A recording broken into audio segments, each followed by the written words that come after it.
ಬುದ್ಧ ಬಸವ ಅಂಬೇಡ್ಕರ್ ಸಮನ್ವಯ ಸಮಿತಿ ಕೆಆರ್ ನಗರ ಮತ್ತು ಸಾಲಿಗ್ರಾಮ ತಾಲೂಕು ವತಿಯಿಂದ ಎಸ್ಎಸ್ಎಲ್ಸಿ ಮತ್ತು ಪಿಯುಸಿ ವಿದ್ಯಾರ್ಥಿಗಳಿಗೆ ಪ್ರತಿಭಾ ಪುರಸ್ಕಾರ ಕಾರ್ಯಕ್ರಮವನ್ನು ಪಟ್ಟಣದ ಸಣ್ಣ ಗೌರಮ್ಮ ಸಿದ್ದಪ್ಪ ಫಂಕ್ಷನ್ ಹಾಲ್ನಲ್ಲಿ ಏರ್ಪಡಿಸಲಾಗಿತ್ತು. ಕಾರ್ಯಕ್ರಮವನ್ನು ಛಲವಾದಿ ಮಹಾಸಂಸ್ಥಾನ ಗುರುಪೀಠ ಚಿತ್ರದುರ್ಗದ ಶ್ರೀ ಬಸವನಾಗಿ ದೇವಸ್ವಾಮೀಜಿ ಉದ್ಘಾಟಿಸಿ ಮಾತನಾಡಿದರು. ವಿದ್ಯೆಯೊಂದಿಗೆ ಸಂಸ್ಕಾರ ಮುಖ್ಯವಾಗಿದ್ದು, ಆ ಸಂಸ್ಕಾರ ವಿದ್ಯಾರ್ಥಿಗಳು ಗುರುಗಳ ಮಾರ್ಗದರ್ಶನದಂತೆ ನಿರಂತರ ಓದಿದರೆ ಮಾತ್ರ ಯಶಸ್ಸು ಕಾಣಲು ಸಾಧ್ಯವೆಂದರು. ವಿದ್ಯೆ ಕಸಿಯಲಾಗದ ಸಂಪತ್ತು, ಸಾಧಿಸುವ ಛಲವಿದ್ದವರಿಗೆ ಯಾವುದೇ ಸಮಸ್ಯೆ ಅಡ್ಡಿಯಾಗದು. ಪ್ರತಿಭಾವಂತ ವಿದ್ಯಾರ್ಥಿಗಳನ್ನು ಪುರಸ್ಕರಿಸಿ ಗೌರವಿಸುವುದರೊಂದಿಗೆ ಮುಂದಿನ ಭವಿಷ್ಯ ರೂಪಿಸಲು ಪ್ರೇರಣೆಯಾಗಬೇಕು ಎಂದರು. ರವಿ ಎಸ್ ಕಾಂಗ್ರೆಸ್ ಮುಖಂಡರು, ಸಮಾಜ ಸೇವಕರು, ಕೆಆರ್ ನಗರ ವಿಧಾನಸಭಾ ಕ್ಷೇತ್ರ ದಲಿತ ಮುಖಂಡರಾದ ಅನಸುಗೆ ನಾಗರಾಜ್, ಮಾಜಿ ತಾಲೂಕು ಪಂಚಾಯಿತಿ ಸದಸ್ಯರು ತಮ್ಮಣ್ಣ, ಎಆರ್ ಕಾಂತರಾಜ್, ಹಿರಿಯ ವಕೀಲರು, ಜಿಲ್ಲಾ ಅಧ್ಯಕ್ಷರು, ಮೈಸೂರು ಜಿಲ್ಲಾ ಕಾಂಗ್ರೆಸ್ ಕಾನೂನು ಘಟಕ ಇವರು ಮಾತನಾಡಿದರು. ಅವಳಿ ತಾಲೂಕಿನಲ್ಲಿ ಅತಿ ಹೆಚ್ಚು ಅಂಕ ಪಡೆದ ವಿದ್ಯಾರ್ಥಿಗಳಿಗೆ ಮತ್ತು ಸಾಧಕರಿಗೆ ಪ್ರತಿಭಾ ಪುರಸ್ಕಾರ ನೀಡಿ ಗೌರವಿಸಿದರು. ಕಾರ್ಯಕ್ರಮದಲ್ಲಿ ಅನ್ವೇಷಣಾ ಅಭ್ಯುದಯ ಸಹಕಾರ ಸಂಘ ಕಾರ್ಯನಿರ್ವಹಣಾಧಿಕಾರಿ ಕಾಳಜಿ, ಬುದ್ಧ ಬಸವ ಅಂಬೇಡ್ಕರ್ ಸಮನ್ವಯ ಸಮಿತಿ ಅಧ್ಯಕ್ಷರು ಮೂಲೆಪೆಟ್ಲು ರಾಜಶೇಖರ್ ಸೇರಿದಂತೆ ಕಾರ್ಯಕಾರಿ ಮಂಡಳಿ ಸದಸ್ಯರು, ವಿದ್ಯಾರ್ಥಿಗಳು, ಪೋಷಕರು ಹಾಜರಿದ್ದರು. ಕಾರ್ಯಕ್ರಮಕ್ಕೂ ಮುನ್ನ ಪಟ್ಟಣದ ಡಾಕ್ಟರ್ ಬಿಆರ್ ಅಂಬೇಡ್ಕರ್ ಪ್ರತಿಮೆಗೆ ಮಾಲಾರ್ಪಣೆ ಮಾಡಿ ಗೌರವ ಸಮರ್ಪಣೆ ಮಾಡಿದರು. ವಿದ್ಯಾರ್ಥಿಗಳು ಅತಿ ಹೆಚ್ಚು ಅಂಕ ಪಡೆದಿರ್ತಕ್ಕಂಥ ಪಿಯುಸಿ ಮತ್ತು ಎಸ್ಎಸ್ಎಲ್ಸಿ ವಿದ್ಯಾರ್ಥಿಗಳಿಗೆ ಒಂದು ಪ್ರತಿಭಾ ಪುರಸ್ಕಾರ ಅಂದ್ರೆ ಒಂದು ಸಮುದಾಯದ ಹೆಮ್ಮೆ.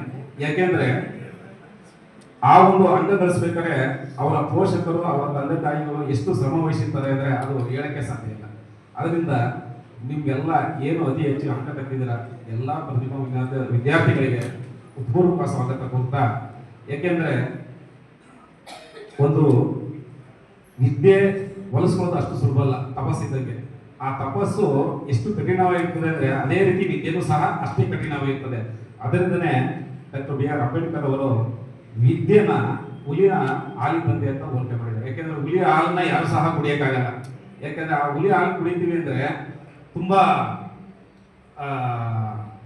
ಕಠಿಣ ಶ್ರಮ ವಹಿಸಬೇಕಾಗಿದೆ ಮತ್ತು ತರಬೇತಿ. ಅದೇ ರೀತಿ ವಿದ್ಯೆನೂ ಸಹ.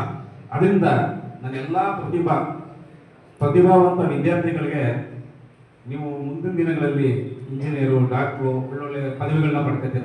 ಅದ್ರ ಜೊತೆಗೆ ಒಂದು ಸಮಾಜಮುಖಿ ಕಾರ್ಯಕ್ರಮಗಳು, ಯಾಕೆಂದ್ರೆ ಕರ್ನಾಟಕ ಲೋಕಸೇವಾ ಆಯೋಗ ಮತ್ತು ಕೇಂದ್ರ ಲೋಕಸೇವಾ ಆಯೋಗ ಈಗ IAS, IRS, IPS, IFS ಮತ್ತು KS ಇವೆಲ್ಲ ಏನು ಆಡಳಿತ ಹುದ್ದೆಗಳಿದೆ ಅದಕ್ಕೂ ಸಹ ನೀವು ಪ್ರಯತ್ನ ಮಾಡಬೇಕು. ಯಾಕೆಂದ್ರೆ ಈ IAS, IRS, IPS ಇವೆಲ್ಲ ರಾಜ್ಯ, ಜಿಲ್ಲಾ, ರಾಷ್ಟ್ರ, ವಿದೇಶ ಮಟ್ಟದಲ್ಲಿ ಸಮುದಾಯ ಹೆಸರು ಮಾಡಬಹುದು. ಅದರಿಂದ ಈ ದಿಕ್ಕಿನಲ್ಲಿ ನಿಮ್ಮ ತಂದೆ ತಾಯಿಗಳು ನಿಮ್ಮನ್ನು ಎಷ್ಟು ಕಷ್ಟಪಟ್ಟು ಓದಿಸಿರ್ತಾರೆ, ಅವ್ರಿಗೆ ಒಂದು ಹೆಸರು, ನಿಮ್ಮ ಪೋಷಕರಿಗೆ ಹೆಸರು ಮತ್ತು ಒಂದು ಸಮಾಜಕ್ಕೆ ಹೆಸರನ್ನ ನೀವು ತಂದುಕೊಡ್ಬೇಕು. ಇದನ್ನ ನೀವು ಇನ್ನೂ ಏನು ಅತಿ ಹೆಚ್ಚು ಅಂಕಗಳನ್ನ ನೀವು ಗಳಿಸ್ಬಿಟ್ಟು ಇವತ್ತು ನಮ್ಮ ಮುಂದೆ ನೀವು ಕೂತಿದ್ದೀರಾ, ಅದೇ ನೀವು ದೇಶದ ರಾಜ್ಯ ಮಟ್ಟದಲ್ಲಿ ಸಹ ಹೆಸರು ಗಳಿಸ್ಬೇಕು ಅಂತೇಳಿ ಮತ್ತು ನಿಮ್ಮ ತಂದೆ ತಾಯಿಗಳಿಗೆ ಒಳ್ಳೆ ಹೆಸರು ಉಳಿಸ್ಬೇಕು, ಒಳ್ಳೆ ಅಪ್ಪ ಅಮ್ಮ ತಂದೆ ತಾಯಿಗಳು ಒಳ್ಳೆ ಮಕ್ಕಳಾಗಬೇಕು ಅಂತೇಳಿ ನಾನು ಕೇಳ್ಕೊಳ್ತಾ ನಿಮ್ಗೆಲ್ಲರಿಗೂ ದೇವ್ರು ಒಳ್ಳೇದು ಮಾಡಲಿ. 22-23ರಲ್ಲಿ ಇದು ನೋಂದಣಿ ಆಗಿರ್ತಕ್ಕಂಥದ್ದು ಅಂತ ಹಾಕೊಂಡಿದ್ದಾರೆ. ಬಹುಶಃ ಇಲ್ಲಿ ತನಕ ಅವರು ಒಂದು ಎಲೆಮರೆ ಕಾಯಿ ಥರ ಸಣ್ಣ ಪುಟ್ಟ ಕಾರ್ಯಕ್ರಮಗಳನ್ನ ಮಾಡ್ಕೊಂಡು ಬಂದು ಇವತ್ತು SSLC ಮತ್ತು PUCಯಲ್ಲಿ ಹೆಚ್ಚು ಅಂಕವನ್ನು ಗಳಿಸಿರ್ತಕ್ಕಂಥ ಮಕ್ಕಳಿಗೆ ಅಂದರೆ ಅಂಬೇಡ್ಕರ್ ಕ್ಲಾಸ್ ಅಂತ ನಾವು ಹೇಳ್ಬೇಕಾಗ್ತದೆ. ಯಾಕೆಂದರೆ ಅಂಬೇಡ್ಕರ್ ಅವರು ಯಾವಾಗಲೂ ಓದೋದ್ರಲ್ಲಿ ಭಾಳ ಮುಂದೆ ಇದ್ರು. ಹಾಗಾಗಿ ರ್ಯಾಂಕ್ ಪಡೆದಂಥ ವಿದ್ಯಾರ್ಥಿಗಳಿಗೆ ನಾವು ಅಂಬೇಡ್ಕರ್ ಕ್ಲಾಸ್ ಅಂತ ಕರಿಬೇಕಾಗ್ತದೆ. ಹಾಗಾಗಿ ಅಂಥ ಮಕ್ಕಳಿಗೆ ಇವತ್ತು ಒಂದು ಪ್ರತಿಭಾ ಪುರಸ್ಕಾರವನ್ನು ಹಮ್ಮಿಕೊಂಡಿರ್ತಕ್ಕಂಥದ್ದು ಭಾಳ ಶ್ಲಾಘನೀಯ. ಈ ಕಾರ್ಯಕ್ರಮಕ್ಕೆ ನಮ್ಮ ಸ್ವಾಮೀಜಿಯವರು ಕೂಡ ಭಾಳ ದೂರದಿಂದ ಈ ಕಾರ್ಯಕ್ರಮಕ್ಕೆ ಬಂದಿದ್ದಾರೆ. ಬಹುಶಃ ಏನು ಈ ಕಾರ್ಯಕ್ರಮ ಒಂದು ಸಮಿತಿಯ ಉದ್ದೇಶಗಳು ಬುದ್ಧನ ಒಂದು ಸಂದೇಶ ಇರ್ಬೋದು, ಬಸವಣ್ಣವರ ಒಂದು ಪ್ರಾಮಾಣಿಕವಾದಂಥ ಒಂದು ಸಮಾಜದ ಕಳಕಳಿ ಮತ್ತು ಅಂಬೇಡ್ಕರ್ ಅವರ ಒಂದು ತ್ಯಾಗ, ಹೋರಾಟ ಇದೆಲ್ಲವನ್ನ ಕೂಡ ಸಮಾಜಕ್ಕೆ ತಿಳಿಸ್ತಕ್ಕಂಥ ಕೆಲಸವನ್ನ ಸಮಿತಿಯವರು ಮಾಡಬೇಕಾಗ್ತದೆ. ಬಾಬಾ ಸಾಹೇಬರ ಕನಸು, ಬಾಬಾ ಸಾಹೇಬ್ ಅಂಬೇಡ್ಕರ್ ಏನು ಹೇಳ್ತಾರೆ ಅಂತ ಹೇಳಿದ್ರೆ, ಆಳುವ ಸ್ಥಾನದಲ್ಲಿ ನನ್ನ ಜನ ಇದ್ದಾಗ ಮಾತ್ರ ನನ್ನ ಸಂವಿಧಾನಕ್ಕೆ ಅರ್ಥ ಬರುತ್ತೆ, ಅದು ನಿರಂತರವಾಗಿ ತನ್ನ ಕೆಲಸ ಮಾಡಲಿಕ್ಕೆ ಸಾಧ್ಯವಾಗುತ್ತೆ ಅನ್ನೋ ಒಂದು ಆಶಯದೊಂದಿಗೆ ಸಂವಿಧಾನ ರಚನೆ ಮಾಡಿದೆ. ನಾವೆಲ್ಲರೂ ಕೂಡ ಆಳುವ ಜಾಗದಲ್ಲಿ ಕೂತ್ಕೊಳ್ಳೋದು ಯಾವಾಗ ಅಂತ ಹೇಳಿದ್ರೆ, ನಾವೆಲ್ಲ ಉನ್ನತ ವ್ಯಾಸಂಗ ಮಾಡಿ IAS, IPS, IRS, IFS ಇಂಥ ವೃತ್ತಿಗಳನ್ನ ನಾವು ಅನುಸರಿಸಿದಾಗ ಪಾರ್ಲಿಮೆಂಟ್ ಅಲ್ಲಿ ಸಮಾನತೆ ಅಂತೂ ಇಲ್ವೇ ಇಲ್ಲ ಬಿಡಿ. ಯಾಕೆ ಅಂತ ಹೇಳಿದ್ರೆ ಪಾರ್ಲಿಮೆಂಟ್ ಅಲ್ಲಿ ಕೂತಿರುವಂತ ಹಿರಿಯ ಎಲ್ಲ ಅಧಿಕಾರಿಗಳು ಮನುವಾದಿಗಳಾಗಿದ್ದಾರೆ. ಕೇವಲ 10% ಕೂಡ ದಲಿತರು ಅಥವಾ ಹಿಂದುಳಿದ ವರ್ಗಕ್ಕೆ ಸೇರಿದಂತ ಅಧಿಕಾರಿಗಳು ಪಾರ್ಲಿಮೆಂಟ್ ಅಲ್ಲಿ ಇಲ್ಲದೆ ಇರೋದೇ ನಮ್ಮ ಸಂವಿಧಾನ ಸಂಪೂರ್ಣವಾಗಿ ಜಾರಿಯಾಗಿದ್ದಕ್ಕೆ ಕಾರಣ. ಸುಮಾರು ಈ ದೇಶದ 30-35% ಇರುವಂತ ನಾವು ಇವತ್ತು ಕೇವಲ 15% ಮೀಸಲಾತಿನ ತಗೊಳ್ಳಿಕ್ಕೆ ಹೆಣಗಾಡ್ತಾ ಇದ್ದೀವಿ. ಆದ್ರೆ ಈ ದೇಶದಲ್ಲಿ ಕೇವಲ 4% ಜನಸಂಖ್ಯೆ ಸುಲಲಿತವಾಗಿ 10% ಮೀಸಲಾತಿನ ತಗೊಂಡು ಬೀಗ್ತಾ ಇದೆ. 15% ಕೊಡಬೇಕಾದ್ರೆ ನಮ್ಗೆ 56% ಮೀರಬಾರದು, ಸಂವಿಧಾನದ ಉಲ್ಲೇಖ ಇದೆ ಅಂತ ಎಲ್ಲರೂ ಕೋಟ್ ಮಾಡ್ತಾರೆ. ಆದ್ರೆ 10% ಕೇವಲ 4% ಜನಸಂಖ್ಯೆ ಇರುವಂತವ್ರು 10% ಮೀಸಲಾತಿ ತಗೊಂಡಾಗ ನಾವು ಯಾರು ಕೂಡ ಅದನ್ನ ಧ್ವನಿ ಎತ್ತಿ ಮಾತಾಡಲ್ಲ. ಇದು ನಮ್ಮ ವಿಪರ್ಯಾಸ. ಹಾಗಾಗಿ ನೀವೆಲ್ಲರೂ ಕೂಡ ಇವತ್ತು ಈ ಪ್ರತಿಭಾ ಪುರಸ್ಕಾರಕ್ಕೆ ಪಾತ್ರರಾಗಿರ್ತೀರಿ ಅಂತ ಹೇಳಿದ್ರೆ ಬಾಬಾ ಸಾಹೇಬರ ಕನಸನ್ನ ನೀವು ಈಡೇರಿಸ್ತೀರಿ, ಬಾಬಾ ಸಾಹೇಬರ ಕನಸಿಗೆ ನೀವು ನೀರೇರಿತಿದ್ದೀರಿ ಅನ್ನೋ ಒಂದು ಸೂಕ್ಷ್ಮತೆನ ನೀವು ಕೊಡ್ತಾ ಇದ್ದೀರಿ. ಯಾಕೆಂದ್ರೆ ಬಾಬಾ ಸಾಹೇಬರು ಒಂದು ಮಾತು ಹೇಳ್ತಾರೆ, ಶಿಕ್ಷಣ ಎಂಬುದು ಹುಲಿಗೆ ಹಾಲಿದ್ದಂತೆ, ಅದನ್ನ ಕುಡಿದವರು ಗರ್ಜಿಸಲೇಬೇಕಂತೇಳಿ. ಅಂದ್ರೆ ಶಿಕ್ಷಣಕ್ಕೆ ಅಷ್ಟು ದೊಡ್ಡ ಮಹತ್ವ ಇದೆ.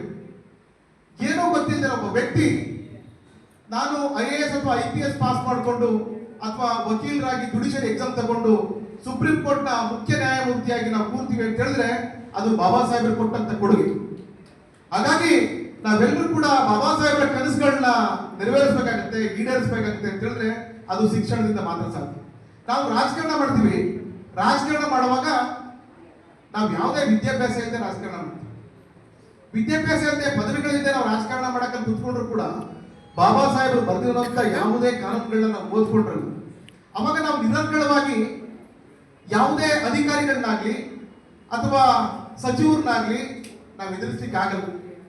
ಉದಾಹರಣೆಗೆ ನಮ್ಮವರೊಬ್ರು ಎಜುಕೇಶನ್ ಇಲ್ಲದೆ ಒಬ್ಬ ಉನ್ನತ ರಾಜಕಾರಣಿ ಆದ್ರೆ ಅವ್ರ ಅಧಿಕಾರಕ್ಕೆ ಬಂದ್ರೆ ಯಾವುದೇ ಅಧಿಕಾರಿಗಳು ಹೆದರದೇ ಇರುವಂತ ಪರಿಸ್ಥಿತಿಗಳು ನಿರ್ಮಾಣ ಆಗ್ತದೆ. ಏನೋ ಗೊತ್ತಿಲ್ಲ, ಇವ್ನ ಹೆಬ್ಬೆಟ್ಟು, ಇವನಿಂದ ಯಾವ ಕೆಲಸಗಳು ಆಗಲ್ಲ ಅಂತ. ನೀವು ರಾಜಕಾರಣ ಮಾಡಿ, IAS ಮಾಡಿ, IPS ಮಾಡಿ, ಪ್ರತಿಯೊಂದು ಏನ್ ಬೇಕಾದ್ರೂ ಮಾಡಿ, ನಿಮಗೆ ಉದ್ಯೋಗದ ಸ್ವಾತಂತ್ರ್ಯ, ಶಿಕ್ಷಣದ ಸ್ವಾತಂತ್ರ್ಯ, ತಮ್ಗೆ ಇಷ್ಟ ಬಂದಂತ ಧರ್ಮನ ಆಚರಿಸುವಂತ ಸ್ವಾತಂತ್ರ್ಯನ ಭಾರತ ಸಂವಿಧಾನದಲ್ಲಿ ಬಾಬಾ ಸಾಹೇಬರು ಬಹಳ ಅಚ್ಚುಕಟ್ಟಾಗಿ ಬರ್ಕೊಂಡಿದ್ದಾರೆ. ಇವೆಲ್ಲ ಈಡೇರಿಸಬೇಕಂದ್ರೆ ಮೊದಲು ನೀವು ಶಿಕ್ಷಿತರಾಗಬೇಕು. ಶಿಕ್ಷಣ, ಸಂಘಟನೆ, ಹೋರಾಟ, ನಮ್ಮ ಹಕ್ಕುಗಳಿಗಾಗಿ ನಾವು ಹೋರಾಟ ಮಾಡಬೇಕು. ನಾವು ಶಿಕ್ಷಣ ಪಡ್ಕೊಂಡಿದ್ದೆ ಆದ್ರೆ ಎಲ್ಲಿ ಅನ್ಯಾಯ ನಡೆದಿದ್ದೋ, ಎಲ್ಲಿ ದಬ್ಬಾಳಿಕೆ ನಡೆದಿದ್ದೋ, ಎಲ್ಲಿ ದೌರ್ಜನ್ಯ ನಡೆದಿದ್ದೋ ಅಂತ ವಿಚಾರಗಳಿಗೆ ನಾವು ಮುತ್ತು ನಿಲ್ಲುತ್ತೀವಿ. ನಾವೇ ಶಿಕ್ಷಿತರಾಗದೆ ಹೋದ್ರೆ ಯಾವ ಅನ್ಯಾಯ, ದಬ್ಬಾಳಿಕೆ, ದೌರ್ಜನ್ಯಗಳನ್ನು ಕೂಡ ನಾವು ಖಂಡಿಸಲಿಕ್ಕೆ ಬಹಳ ಕಷ್ಟ ಆಗುತ್ತೆ. ಹಿಂದೆ ನನ್ನ ಹಿರಿಯರು ಶಿಕ್ಷಣ ಇಲ್ದಿದ್ರು ಕೂಡ ನನ್ನ ಸಮಾಜಕ್ಕೆ ರಕ್ಷಣೆ ನಿಂತಿದ್ರು. ಆದ್ರೆ ಇವತ್ತು ನಾವು ಶಿಕ್ಷಣ ಇಲ್ಲದೆ ನನ್ನ ಸಮಾಜಕ್ಕೆ ರಕ್ಷಣೆ ಕೊಡ್ತೀವಿ ಅಂತ ಹೇಳುದು ಕಷ್ಟ ಸಾಧ್ಯವಾದ ಮಾತು. ಹಾಗಾಗಿ ಬಂಧುಗಳೇ, ತಾವೆಲ್ಲರೂ ಕೂಡ ಮುಂದಿನ ದಿನಗಳಲ್ಲಿ ಅತ್ಯಂತ ಉನ್ನತ ಶಿಕ್ಷಣ ತಾವು ಪಡ್ಕೊಳ್ಳಿ ಅಂತ ಹೇಳ್ತಾ, ಬಹಳ ನೋವಿನಿಂದ ಇದ್ದಂತ ಸಮಾಜ, ಯಾರು ಕೂಡ ಸಮಾಜದ ಬಗ್ಗೆ ಕಾಳಜಿ ಇಲ್ಲದೆ ಇರುವಂತ ನತದೃಷ್ಟ ಸಮಾಜ. ಬಹುಶಃ ನನ್ನ ತಾಲೂಕಿನಲ್ಲಿ ಇದ್ದೀರಿ, 600-700 ಜನ ಸರ್ಕಾರಿ ನೌಕರಿದ್ದೀರಾ.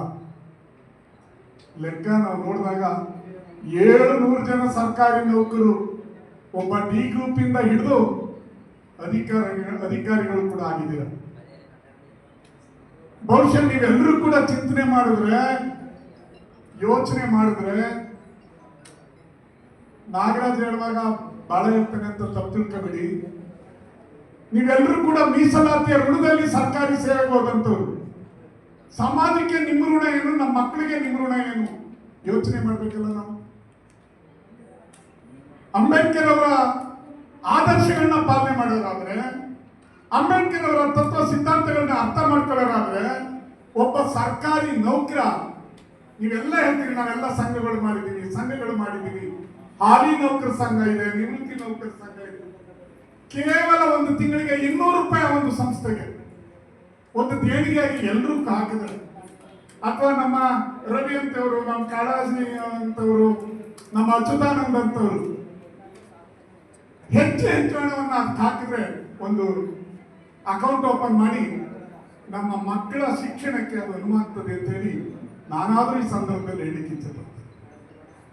ನಾವು ಇಲ್ಲಿ ಕರೆದು ಶಾಲೋಸಿ ಒಂದು ಮೊಮೆಂಟಮ್ ಕೊಟ್ಟರಾಗಲ್ಲ. ಯಾವ ಮಗು ಓದ್ಲಿಕ್ಕೆ ಆಗ್ತಾ ಇಲ್ಲ, ಯಾವ ತಂದೆ ತಾಯಿಗೆ ಶಿಕ್ಷಣ ಕೊಡಿಸ್ಲಿಕ್ಕೆ ಆಗ್ತಾ ಇಲ್ಲ ಆ ಮಕ್ಕಳಿಗೆ ಆಶ್ರಯವಾಗಿ ನಿಲ್ಬೇಕಾಗಿದ್ದು ನಮ್ಮೆಲ್ಲರ ಆದ್ಯ ಕರ್ತವ್ಯ ಅನ್ನೋದನ್ನ ಯಾರು ಬುದ್ಧಿಜೀವಿಗಳಿದ್ದೀರಿ, ಬುದ್ಧಿವಂತರಿದ್ದೀರಿ, ಪ್ರಜ್ಞಾವಂತರಿದ್ದೀರಿ, ನೀವೆಲ್ಲರೂ ಕೂಡ ಒಂದ್ಸರಿ ಕಣ್ಮುಚ್ಚಿ ಯೋಚನೆ ಮಾಡ್ಬೇಕಂತ ಹೇಳಿ ಈ ಸಂದರ್ಭದಲ್ಲಿ ಹೇಳಲಿಕ್ಕೆ ಇಚ್ಛೆ ಪಡ್ತಾರೆ. ಬಹುಶಃ ನಾವು ಏನಾಗ್ತಾ ಇದ್ದೀವಿ ಅಂದ್ರೆ, ಒಬ್ಬ ಉತ್ತಮ ಜಾತಿಯಲ್ಲಿ ಬ್ರಾಹ್ಮಣ ಜಾತಿಯಲ್ಲಿ ಹುಟ್ಟುವಂತ ಮಗು ಆ ತಾಯಿ ತನ್ನ ಗರ್ಭದಲ್ಲಿದ್ದಾಗ ಯೋಚನೆ ಮಾಡ್ತಾಳೆ, ನನ್ನ ಮಗ IAS ಆಗ್ಬೇಕು, ನನ್ನ ಮಗ ಆದ್ರೆ ಸುಪ್ರೀಂ ಕೋರ್ಟ್ ಜಡ್ಜ್ ಆಗ್ಬೇಕು, ನನ್ನ ಮಗ ಆದ್ರೆ ಸರ್ಕಾರದ ಪ್ರಧಾನ ಕಾರ್ಯದರ್ಶಿ ಆಗ್ಬೇಕು, ನನ್ನ ಮಗ ಆಡಳಿತದ ಚುಕ್ಕಾಣಿಯನ್ನ ಹಿಡಿದು ಸಾಕ್ಬೇಕಂತಾಳೆ. ನನ್ನ ತಾಯಿ ಏನ್ ಯೋಚನೆ ಮಾಡ್ತಾಳೆ ಅಂದ್ರೆ, ಅಯ್ಯೋ ನನ್ ಕಷ್ಟ ಇದೆ, ನನ್ ನೋವಿದೆ, ಯಾವ್ದಾದ್ರು ಆಫೀಸರ್ ನನ್ನ ಮಗನಿಗೆ ಕಸ ತೊಳೆಯೋ ಕೆಲಸ ಸಿಕ್ಬಿಟ್ಟಿಕನಪ್ಪ, ಅದೊಂದು ಸಿಕ್ಬಿಟ್ರೆ ಸಾಕು ನಾನು ತೃಪ್ತಿ ಪಡ್ತೀನಿ ಅಂತ ನನ್ನ ತಾಯಿ ಯೋಚನೆ ಮಾಡ್ತಾರೆ. ನಾವು ಯೋಚನೆ ಮಾಡುವಂತ ಸಂದರ್ಭದಲ್ಲಿ ಯಾರು ಕೂಡ ಉನ್ನತ ಹುದ್ದೆಗೆ ಹೋಗ್ಬೇಕು ನಮ್ಮ ತಾಯಿಯಂದ್ರೆ ಯೋಚನೆ ಮಾಡಲ್ಲ, ಕಸ ತೊಳ್ಕೊಳ್ಳೋದ್ರೆ ಸಾಕು ಹೋದಂತ ಕೆಲಸ. ನಾನು ಅಚ್ಯುತ್ ಅವ್ರಿಲ್ಲ ನೆನಪು ಮಾಡ್ಕೋಬೇಕಾಗಿತ್ತು.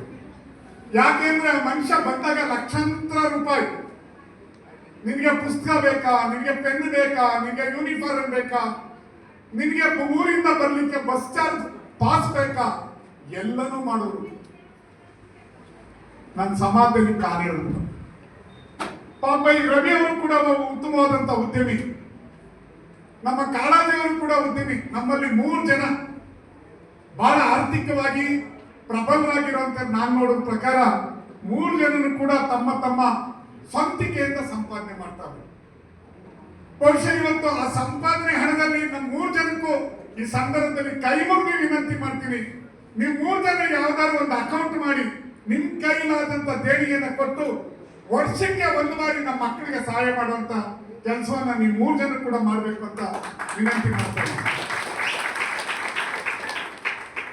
ಸ್ನೇಹಿತರ, ನಿಮ್ಮ ನೌಕರ ವರ್ಗಕ್ಕೂ ನಾನು ಮನವಿ ಮಾಡ್ಕೊತೀನಿ, ಮತ್ತೆ ಯಾರ್ಯಾರು ರಾಜಕಾರಣ ಮಾಡ್ತೀನಿ ಅಂತ ಇದ್ದೀರೋ ಈ ತಾಲೂಕಿನಲ್ಲಿ, ಉದ್ದಿಮೆ ಆದರೂ 5 ಲಕ್ಷ ಕೊಡ್ತಾರೆ, ನಾವು ಕನಿಷ್ಠ 100 ರೂಪಾಯಿ ಕೊಡುವಂತ ಮನಸ್ಸನ್ನ ಬೆಳೆಸ್ಕೋಬೇಕು. ಆ ಒಂದು ದೇಣಿಗೆ ಮಾಡಿ ಯಾರೋ ಒಬ್ಬ ಯಾವುದೋ ಸಂಪಾದನೆಗೆ ಒಂದು ಗೋಲ್ಕೆ ಇಡ್ತಾನೆ, ಅದಕ್ಕೆ ಎಲ್ಲೋ ಒಂದು ಗೋಲ್ಕಕ್ಕೆ ದುಡ್ಡು ಹಾಕ್ತಿವಿ, ಹೋಗಿ ಬಡ ಮಕ್ಕಳು ಅದು ಯಾರು ತಗೊಂಡು ಹೋಗ್ತಾರೆ ಗೊತ್ತಿಲ್ಲ. ಇದು ನಮ್ಮ ಮಕ್ಕಳಿಗೆ ಮೀಸಲಿಡುವಂತ ಕೆಲಸನ ತಮ್ಮ 3 ಜನರ ಉದ್ಯಮಿಗಳ ಸಹಕಾರದಿಂದ ಆಗ್ಬೇಕು. ನಾವೆಲ್ಲರೂ ಕೂಡ ತಮ್ಮ ಜೊತೆಗೆ ಕೈ ಜೋಡಿಸ್ತೀವಿ ಅಂತ ಹೇಳ್ತಾ, ಅವರಿಗೆ ಈ ಸನ್ಮಾನವನ್ನ ಮಾಡಬೇಕು ಅನ್ನೋಂಥ ಹಿನ್ನೆಲೆಯಲ್ಲಿ ಈ ಸಂಘಟನೆಯನ್ನ ಮಾಡಿ ನಮ್ಮ ಹಂಸೋಗೆ ನಾಗರಾಜ್ ಅವರಿಂದ ಹಿಡಿದು ನಮ್ಮ ಪಕ್ಕದಲ್ಲಿರ್ತಕ್ಕಂಥ ಕಾಂತರಾಜ್ ಅವರಿಂದ ಹಿಡಿದು ಎಲ್ಲ ಉದ್ಯಮಿಗಳು ಸಮೇತ ನಮ್ಮ ಅಧ್ಯಕ್ಷರು ಪ್ರಾಸ್ತಾವಿಕವಾಗಿ ಮಾತಾಡಿದಾಗೆ ಬಹಳ ಅಭೂತಪೂರ್ವವಾದಂಥ ಒಂದು ಇಚ್ಛಾಶಕ್ತಿಯನ್ನ ಈ KR ನಗರದಲ್ಲಿ ಉಂಟು ಮಾಡಿರ್ತಕ್ಕಂಥದ್ದು ನಮಗೆ ಎಲ್ಲಿಲ್ಲದ ಸಂತೋಷವನ್ನ ತಂದಿದೆ ಅಂತ ಹೇಳಲಿಕ್ಕೆ ಬಹಳ ಇಷ್ಟಪಡ್ತೇನೆ. ಸ್ವಾಮೀಜಿ, ನಿಮ್ಮ ಮಾತು ಕೇಳ್ತಾ ಇದ್ದೀವಿ ಅಂತ ಜೋರಾದ ಚಪ್ಪಾಳೆಯನ್ನ ತಟ್ಟಿದ್ರೆ 2 ಮಾತುಗಳನ್ನ ನಾನು ಉದ್ಘಾಟನೆಯನ್ನ ಮಾಡಿದ್ದೆ. ಹಾಗೆ ಈಗ ಇಷ್ಟು 2026ನೇ ಇಸ್ವಿಯಷ್ಟೊತ್ತಿಗೆ ಇಂಥ ಒಂದು ಇಚ್ಛಾಶಕ್ತಿ ಮೂಡಿದೆ ಅಂದರೆ ನನಗೆ ಎಷ್ಟು ಕಮ್ಮಿ ಸಮಯದಲ್ಲಿ ಫಲ ಕೊಡೋಕ್ಕೆ ಪ್ರಾರಂಭ ಆಗಿದೆ ಅನ್ನೋಂಥದ್ದು ಇನ್ನೂ ಹೆಚ್ಚಿನ ಮಾತಾಗಿ ನನಗೆ ಕೂತಿದೆ. ಹಾಗೆ ನಮ್ಮ ಹಂಸೋಗೆ ನಾಗರಾಜ್ ಅವರು ಪ್ರಸ್ತಾಪ ಮಾಡಿ ಮಾತಾಡಿದ ಹಾಗೆ ಒಂದು ನಿಧಿಯನ್ನು ಸ್ಥಾಪಿಸಿ ನಾವು ನಮ್ಮ ಮಕ್ಕಳನ್ನು ಸರ್ಕಾರದಿಂದ ಹೊರತುಪಡಿಸಿ ನಾವು ಒಂದು ಇಚ್ಛಾಶಕ್ತಿಯಾಗಿ ಶಿಕ್ಷಣದಲ್ಲಿ ಬೆಳಿಬೇಕು ಅನ್ನೋಂಥ ಅಭಿಪ್ರಾಯವನ್ನು ಅವರು ಪಟ್ಟಿದ್ದಾರೆ. ಎಲ್ಲರೂ ಕೂಡ ಜೋರಾದ ಚಪ್ಪಾಳೆಯನ್ನು ತಟ್ಟಿದ್ದಾರೆ. ಹಾಗೆ ನಮ್ಮ ಕಾಂತರಾಜ್ ಅವರು ಮಕ್ಕಳು ಯಾವುದೇ higher education KS, IAS, IFS, IRS ಹಂತದಲ್ಲಿ, ಹಾಗೆ ಡಾಕ್ಟ್ರು, ಇಂಜಿನಿಯರಿಂಗು ಮತ್ತು ವಿದೇಶದಲ್ಲಿ ವಿದ್ಯಾಭ್ಯಾಸ ಮಾಡೋದಕ್ಕೂ ಸಮೇತ ನಾನು ಸಹಕಾರವನ್ನು ಮಾಡ್ತೇನೆ. ಅದಕ್ಕಿರ್ತಕ್ಕಂಥ ಸರ್ಕಾರಿ ಸವಲತ್ತು ಯಾವುದೇ ಹಂತದಲ್ಲಿ ಇದ್ದರೂ ನಿಮಗೆ ಏನೇ ಕಾನೂನಿನ ತೊಡಕು ಬಂದರೂ ಕೂಡ ನಾವು ಕಾರ್ಯಾಂಗ, ನ್ಯಾಯಾಂಗ, ಶಾಸಕಾಂಗದ ಮೂಲಕ ನಾವು ಒಂದು ಇಚ್ಛಾಶಕ್ತಿ ಆಗಬೇಕು ಅನ್ನೋಂಥ ಮಾತು. ಅದನ್ನು ನಾನು ನಾಯಕತ್ವವನ್ನು ವಹಿಸ್ಕೊಂಡು ಪ್ರಾಬ್ಲಮನ್ನು ಸಾಲ್ವ್ ಮಾಡೋಕ್ಕೆ ನಾನು ಟ್ರಬಲ್ ಶೂಟರ್ ಆಗಿ ಈ ಸಂಘದ ಜೊತೆ ಇದ್ದೇನೆ ಅನ್ನೋಂಥ ಮಾತನ್ನು ಹೇಳಿದ್ದಾರೆ. ಅವ್ರಿಗೊಂದು ಜೋರಾದ ಚಪ್ಪಾಳೆ. ಹಾಗೆ ನಾನು ಈ ಉದ್ಯಮಿಗಳಿಂದ ಹಿಡಿದು ನೀವೆಲ್ಲರೂ ಕೂಡ ತಂದೆ ತಾಯಿಗಳು ಪೋಷಕರಿಗೆ ಹೇಳೋಂಥ ಕಿವಿ ಮಾತು ಏನು ಅಂತಂದರೆ, ನಮ್ಮ ನಾಗರಾಜ್ ಅವರು BJP ಅನ್ನೋಂಥ ಪಕ್ಷ ಇದೆ, ಅದು ಸಂವಿಧಾನವನ್ನು ಅಧೋಗತಿಗೆ ತರ್ತಾ ಇದೆ ಅನ್ನೋಂಥ ಮಾತನ್ನು ಪ್ರಸ್ತಾಪ ಮಾಡೋದು. ನೋಡಿ, ಈ ಪರಿಶಿಷ್ಟರು ಅನ್ನೋಂಥವ್ರನ್ನ ಈಗ ಸಂವಿಧಾನ ಜಾರಿ ಆದಮೇಲೆ ತುಳಿಯೋಕ್ಕೆ ಶುರು ಮಾಡಿಲ್ಲ, ಸಾವಿರಾರು ವರ್ಷದಿಂದ ತುಳಿಯೋದಕ್ಕೆ ಶುರು ಮಾಡಿದ್ದಾರೆ ಅನ್ನೋಂಥ ಮಾತನ್ನ ನಾನು ಹೇಳಲಿಕ್ಕೆ ಇಷ್ಟಪಡ್ತೇನೆ. ಅವತ್ತಿಂದ ಇವತ್ತಿನ ತನಕ ಎಷ್ಟು ಜನ ಸತ್ತಿದ್ದೀವಿ, ಎಷ್ಟು ಜನ ಸತ್ತಿದ್ದಾರೆ, ಎಷ್ಟು ಜನ ಅತ್ಯಾಚಾರಕ್ಕೆ ಒಳಗಾಗಿದ್ದಾರೆ ಅಂತಂದ್ರೆ, ಈ ಸೂರ್ಯ ಚಂದ್ರರ ಅಡಿಯಲ್ಲಿ ಕೋಟ್ಯಾನುಕೋಟಿ ಜನ ಅವರ ಆಹುತಿಗೆ ಬಲಿಯಾಗಿದ್ದಾರೆ ಅಂತಕ್ಕಂಥದ್ದು ಐತಿಹಾಸಿಕವಾಗಿ ಸತ್ಯ ಅಂತಕ್ಕಂಥ ಮಾತು ಇದೆ. ಆದ್ರೆ ಅವತ್ತಿಂದ ಇವತ್ತಿನ ತನಕನೂ ಕೂಡ ಅವರು ನಿರಂತರವಾಗಿ ಇಂಥ ಒಂದು ಇದರಲ್ಲಿ ತೊಡಗಿರ್ತಕ್ಕಂಥವ್ರು, ಅವರು ಒಂದು ಕ್ಯಾರೆಕ್ಟರಿನ ಜನ. ಅವರು ಯಾವುದೋ ದೇಶದಿಂದ ಬಂದು ಇಲ್ಲಿರೋ ಮೂಲ ನಿವಾಸಿಗಳ ಮೇಲೆ ಮಾಡೋಂಥ ದೌರ್ಜನ್ಯವನ್ನ ನಾವು ಯಾಕೆ ಸಹಿಸ್ಕೋಬೇಕು? ಅವರು ನಮಗೆ ಅತ್ಯಾಚಾರ ಮಾಡಿದ್ರೆ ಅತ್ಯಾಚಾರ ಮಾಡಿಸ್ಕೊಳ್ಳೋಕ್ಕೆ, ಕೊಲೆ ಮಾಡಿದ್ರೆ ಕೊಲೆ ಆಗಕ್ಕೆ ನಾವು ಏನು ಕುರಿಗಳ ಕೋಳಿಗಳ ಅಥವಾ ಯಾರು? ನೋಡಿ, ಬಾಬಾ ಸಾಹೇಬ್ ಅಂಬೇಡ್ಕರ್ ಸಂವಿಧಾನ ಕೊಟ್ಟ ಮೇಲೆ ನಿಮ್ಮ ದೇಶ, ನಿಮ್ಮ ರಾಜ್ಯ, ನೀವು ಆಡಳಿತ ಮಾಡಿ ಅಂತಂದ್ರೆ, ಬಾಬಾ ಸಾಹೇಬ್ ಅಂಬೇಡ್ಕರ್ ಸಂವಿಧಾನವನ್ನ ಕೊಟ್ಟು ನಮಗೆ ಮತ ಕೊಡುವಂತ ಹಕ್ಕು, ಚಲಾವಣೆಯನ್ನ ಮಾಡುವಂತ ಹಕ್ಕನ್ನ ಸ್ವತಂತ್ರ ಪೂರ್ವದಲ್ಲೇ ಕೊಟ್ಟಿದ್ರು ಕೂಡ ನಮ್ಮ ತಾತ ಮುತ್ತಾದಿರು ಏನ್ ಮಾಡಿದ್ದಾರೆ, ಅದೇ ಸಾಲಲ್ಲೇ ಬಂದಿರತಕ್ಕಂಥ ಕೆಲವರು ಏನ್ ಮಾಡಿದ್ದಾರೆ, 500 ರೂಪಾಯಿಗೆ ಓಟ್ ಹಾಕುವಂಥದ್ದು, 1000 ರೂಪಾಯಿಗೆ ಓಟ್ ಹಾಕಂಥದ್ದು, ಒಂದು ದಿವಸದ ಮಾಂಸದ ಸಾರಿಗೆ ಓಟ್ ಹಾಕಂಥದ್ದು, ಸೀರೆಗೆ ಪಂಚೆಗೆ ಎಂಡಕ್ಕೆ ಓಟ್ ಹಾಕೊಂಡು ಬಂದಿರೋದ್ರಿಂದ ಇವತ್ತಿನ ಪರಿಸ್ಥಿತಿ ಈಗಿದೆ ಅಂತಂದ್ರೆ ತಪ್ಪಲ್ಲ. ಬಾಬಾ ಸಾಹೇಬ್ ಅಂಬೇಡ್ಕರ್ ಅವರು ಮತ ಚಲಾವಣೆ ಮಾಡುವಂತ ಹಕ್ಕನ್ನ ಬ್ರಿಟಿಷಲ್ಲಿ 1932ನೇ ಇಸ್ವಿಯಲ್ಲಿ ದುಂಡು ಮೇಜಿನ ಪರಿಷತ್ತಲ್ಲಿ ಮಾತಾಡಿ ಅವರು ನಮಗೆ ಈ ಹಕ್ಕುಗಳನ್ನೆಲ್ಲ ಕೊಡುವಂತ ಸಂದರ್ಭದಲ್ಲಿ ಆ ಕೃಪಾಲಾನಿ, ಬಾಬಾ ಸಾಹೇಬ್ರೆ ನೀವು ಬಹಳ ಖುಷಿಯಾಗಿದ್ದೀರಾ, ಮತವನ್ನ ಕೊಟ್ಬಿಟ್ಟಿದ್ದೀವಿ ನಮ್ಮ ಜನಕ್ಕೆ ಅಂತ. ನಿಮ್ಮ ಜನಕ್ಕೆ ವಿವೇಕ ಇಲ್ಲ, ಬುದ್ಧಿ ಇಲ್ಲ, ವಿವೇಚನೆ ಅಂತೂ ಮೊದಲೇ ಇಲ್ಲ, ದೂರದೃಷ್ಟಿ ಅಂತೂ ಅವರಿಗೆ ಬರಕ್ ಸಾಧ್ಯನೇ ಇಲ್ಲ, ಅವರೆಲ್ಲ ಬಡವರಿದ್ದಾರೆ, ಅವರು ನೀವು ಕೊಟ್ಟಿರೋ ಮತವನ್ನ ಮಾರಾಟ ಮಾಡ್ಕೊಂತಾರೆ ಅನ್ನೋಂಥ ಮಾತನ್ನ ಹೇಳ್ತಾರೆ ಕೃಪಾಲಾನಿ ಆಚಾರ್ಯ. ನಮ್ಮ ದೇಶವನ್ನು ಕಾಪಾಡ್ಕೊಳ್ಳೋಣ, ನಮ್ಮ ಕುಟುಂಬವನ್ನು ಕಾಪಾಡ್ಕೊಳ್ಳೋಣ, ನಮ್ಮ ಮನೆ ಮಂದಿಯನ್ನು ಕಾಪಾಡ್ಕೊಳ್ಳೋಣ ಅನ್ನೋಂಥ ಮಾತಿಗೆ ನಾನು ಕರೆ ಕೊಟ್ಟು, ಇವತ್ತು ಪ್ರತಿಭಾನ್ವಿತವಾದಂಥ ಪುರಸ್ಕಾರಕ್ಕೊಳಗಾಗಿರ್ತಕ್ಕಂಥ ಮಕ್ಕಳಿಗೆಲ್ಲರಿಗೂ ಕೂಡ ನಾನು ಹೃತ್ಪೂರ್ವಕವಾಗಿ